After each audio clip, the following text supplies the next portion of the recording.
वंदे मातरम को लेकर जो विवाद चल रहा है, इसी को लेकर मल्लिकार्जुन खड़गे ने कहा है कि जो सरकार में चला आ रहा वही मैंने किया, मैंने कोई गुनाह नहीं किया। अगर गुनाह किया है तो फिर पंडित जवाहरलाल नेहरू पर भी केस दर्ज करो, महात्मा गांधी पर भी केस है वो दर्ज करो, और मैंने कोई गुनाह नहीं किया। जो सरकार से 18 साल से होता चला आया, मैंने वही किया। क्या कुछ कह रहे हैं मल्लिकार्जुन खड़गे, आपको सुनाते हैं।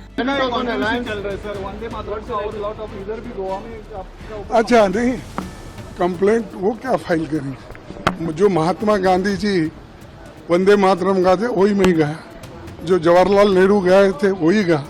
अब तक 18 साल तक उन्होंने जो गाया, एज ए उनकी सेंट्रल गवर्नमेंट, वाजपेयी ने जो गाया वही गाया मैं, और 12 साल तक इन्होंने चीफ मिनिस्टर होकर अब तक जो गाया वही वंदे मातरम गाया। अगर ये गुनाह है तो उन्होंने 18 साल से गुनाह कर रहे हैं। अगर यही गुनाह है तो गांधी जी के ऊपर केस डालो, यही गुनाह है तो नेहरू जी के ऊपर डालो, यही गुनाह है तो वल्लभ भाई पटेल के ऊपर डालो। अरे ये तो इनको मालूम नहीं, नो पैदा होने से पहले कांग्रेस वालों ने एक रेजोल्यूशन पास करके देश में कौन सा राष्ट्रीय गीत अपनाना ये किए हैं।